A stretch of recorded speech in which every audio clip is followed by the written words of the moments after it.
Somewhere in the world right now, a nurse is holding a newborn baby and, without knowing it, without choosing it, is already treating that baby differently based on how it looks.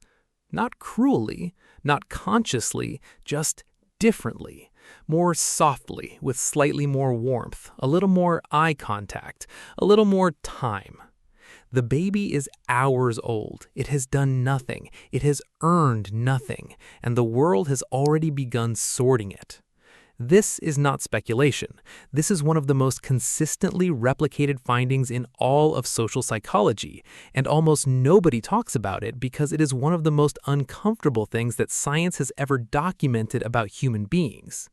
We treat attractive people better. We always have. We start before they can walk or talk or form a single memory, and we continue every day of their lives in ways so pervasive and so automatic that most of us do it without a moment of awareness that it is happening. Researchers call it the physical attractiveness stereotype, but it has a simpler name that captures what it actually does to a human life.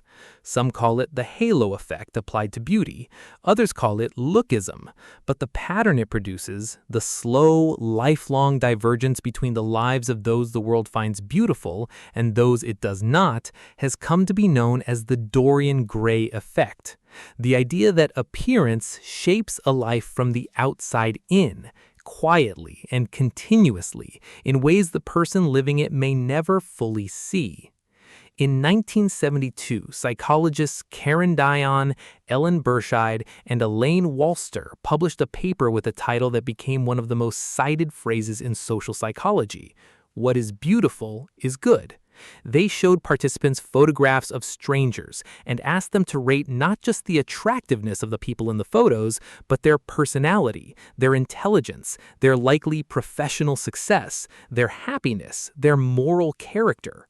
Participants had no information about these people beyond their faces. They had never met them. They knew nothing about them. And yet the ratings were not random. Across every dimension, kindness, competence, sociability, mental health, likelihood of a happy marriage, the more attractive faces received higher scores, not slightly higher, substantially higher. The participants were constructing entire life narratives for strangers based solely on the structure of their faces. This would be troubling enough if it stayed in the laboratory. It does not. Researchers studying newborn nurseries found that nurses spent more time with and showed more affection toward infants rated as more attractive by independent observers. The infants had no behavior yet that could account for this difference, only their faces. Studies of elementary school teachers found that attractive children were rated as more intelligent, more likely to succeed academically, and more socially well-adjusted by teachers who had not yet seen a single piece of their work. When attractive and unattractive children produced identical schoolwork, teachers graded the attractive children's work more favorably.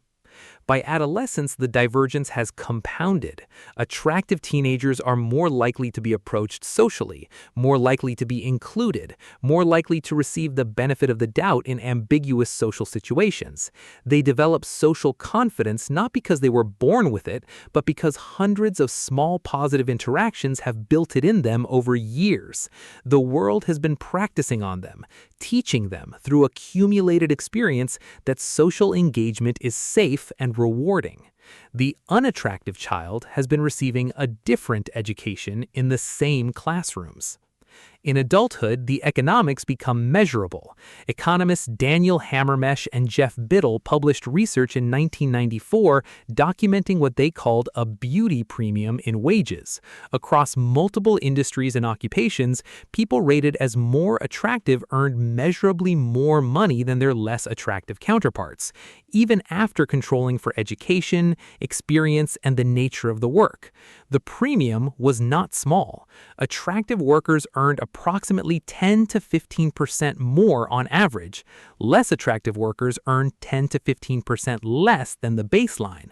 The gap between the most and least attractive in their dataset was around 30% in lifetime earnings for doing the same work with the same qualifications in the same economy. The legal system is not immune. Studies of courtroom outcomes have found that attractive defendants receive lighter sentences for the same crimes, with one important exception: when the crime involved using attractiveness to deceive, such as fraud or confidence schemes, the penalty was harsher. The halo broke when the beauty had been weaponized, but for every other category of crime, the more attractive defendant was treated more leniently by judges and juries who were certain they were being objective. Here is what makes this harder to dismiss than simple vanity. The halo effect of beauty does not just change how others treat you. Over time, through a process psychologists call behavioral confirmation, it changes you. The child who was smiled at more becomes the adult who smiles more easily. The teenager who is approached socially develops the social fluency that comes from years of practice. The beautiful person is not just perceived as more capable and more likable, they become, in measurable ways, more socially capable because the world spent their entire life teaching them that they were. The stereotype creates the reality it assumed. And here is the part that makes this genuinely hard to sit with. The effect is not driven by exceptional beauty. It is not about the top 1%. The research shows the largest effects occur in the comparison between average attractiveness and below average attractiveness. The people most disadvantaged by this system are not those who simply lack model looks. They are people whose appearance falls below the median in ways that trigger subtle but consistent negative responses: less eye contact, less warmth, less patience, less benefit of the doubt, thousands of times across a lifetime. Researcher Judith Langlois, who spent decades studying the attractiveness effect across cultures and age groups, concluded that the bias is not learned. Infants as young as 2 months old spend more time looking at faces that adults independently rate as attractive. The preference appears before language, before culture, before any socialization could have produced it. It seems to be wired into the visual processing system itself, a preference for certain proportions and symmetries that may have originally served as signals of genetic health, but now operates as a sorting mechanism in a world where those signals have been thoroughly decoupled from the things they once indicated. We're running ancient software on a modern problem, and the people paying the price for the mismatch didn't choose the face that triggers it. The Dorian Gray effect is not about vanity. It is not about superficiality. It's about the gap between the world we believe we're building, one where effort and character and intelligence determine outcomes, and the world the data shows we've actually built, a world where the sorting begins in the nursery, compounds through every classroom and courtroom and boardroom, and arrives at a 30% lifetime earnings gap that no resume can fully close. The picture stays perfect. The life absorbs everything the picture was supposed to carry.